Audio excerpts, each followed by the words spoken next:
అవినాష్, చెప్పుమ్మా. దగ్గరలో ఉన్న మెడ్ప్లస్ కు వెళ్ళి మెడ్ప్లస్ బ్రాండ్ మెడిసిన్స్ అని అడిగి కొనుక్కునరా. అక్కడ 50 to 80% తగ్గింపుకు వస్తుంది. మీరు తీసుకునే అదే మందులు, అదే నాణ్యమైన మందులు, కానీ సగం ధరకే.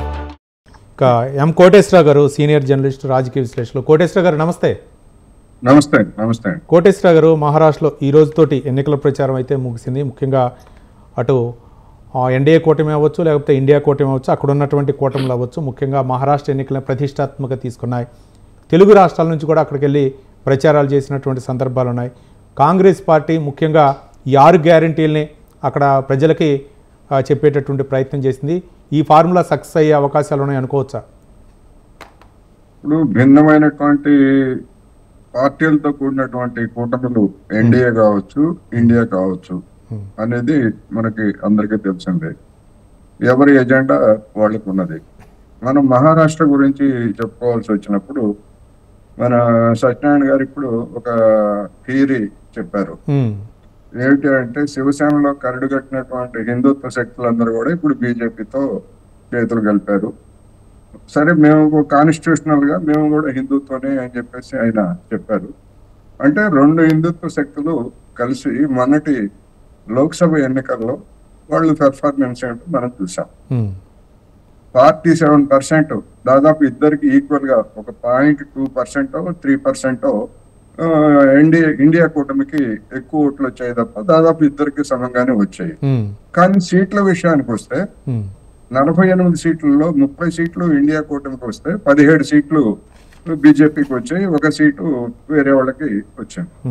అందువల్ల మరి హిందుత్వ శక్తులు లేదా శివాజీ భజన లేకపోతే ఇట్లాంటివన్నీ కూడా ఆ ఎన్నికల్లో అక్కడ పనిచేయలేదు అనేటువంటిది తాజాగా జరిగినటువంటి ఎన్నికలు మనకి స్పష్టం చేస్తున్నాయి.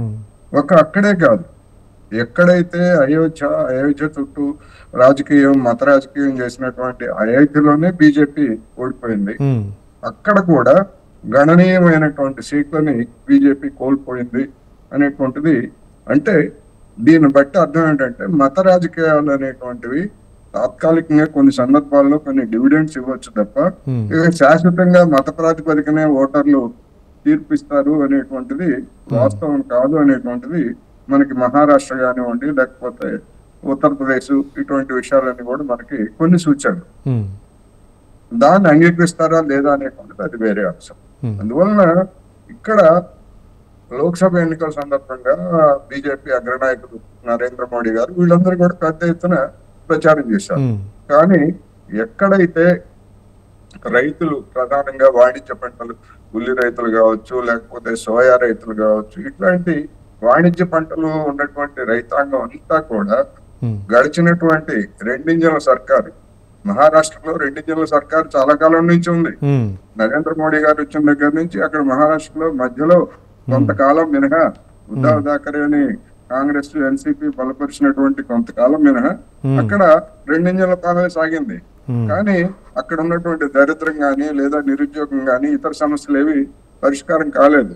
అది కూడా బీజేపీకి మొన్న లోక్సభ ఎన్నికల్లో తీవ్రమైనటువంటి ఎదురుదెబ్బ తగలటానికి అక్కడ ఉన్నటువంటి నిరుద్యోగం కూడా ఒకటనేటువంటిది అందరూ చెప్తున్నటువంటి అంశం. అందువల్ల 2 ఇంజన్ల పాలన అనేటువంటిది మహారాష్ట్రలో అది అట్రాక్టివ్ గా ఉండేటువంటిది కాదు. రెండవది ఉచితాలు ఇస్తున్నది ఎవరండి?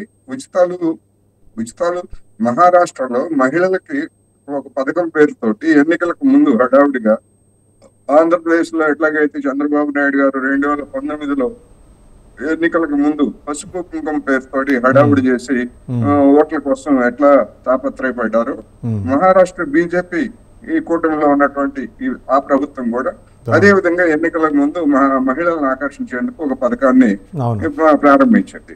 కొంత నగదు కూడా బదిలీ చేస్తారని చెప్తున్నారు.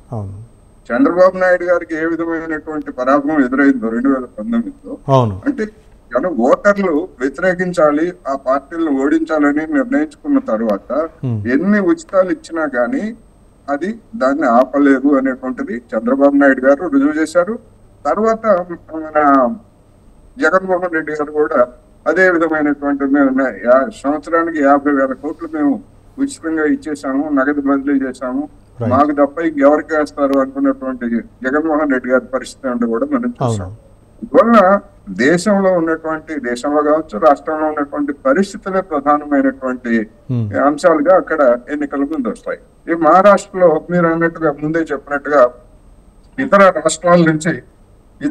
రాష్ట్రాల నుంచి వచ్చినటువంటి వీళ్ళు అంటే కాంగ్రెస్ నాయకులు కానీ వీళ్ళు కానీ చేసేటువంటి ప్రచారం తోటి ఏ విధమైనటువంటి ప్రభావం ఉంటుంది అనేటువంటిది చూసుకున్నప్పుడు ఆ ప్రభావం అనేటువంటిది చాలా నామమాత్రంగా ఉంటుంది తప్ప ప్రధానమైనటువంటి అట్రాక్షన్ బయట నుంచి వచ్చినటువంటి యోగి ఆదిత్యనాథ్ గారు చెప్పినా గానీ, లేదా రేవంత్ రెడ్డి గారు చెప్పినా, లేకపోతే సిద్ధరామయ్య ఎవరైనా చెప్పినా గానీ అది పరిమితమైనటువంటి ప్రభావం తప్ప బలమైనటువంటి గెలుపోటములు నిర్ణయించేదిగా ఉండదు. అందుకని గత ఎన్నికల ప్రాతిపదికగా చూసుకున్నప్పుడు నరేంద్ర మోడీ గారు బీజేపీ బలహీనత ఏమిటో తెలిసిన తర్వాత దాని యొక్క బలాన్ని నమ్మి విశ్వసించి ఓటు వేసినటువంటి వాళ్ళలో 1% గాని 2% గాని ఇటువైపు షిఫ్ట్ అయితే, ఇటువైపు అంటే మహా వికాస్ అగాధి కూటమి కనుక షిఫ్ట్ అయితే బీజేపీకి ఇంకా పెద్ద ఎత్తున దెబ్బ తగిలేటువంటి అవకాశం ఉందనేది నా అభిప్రాయం.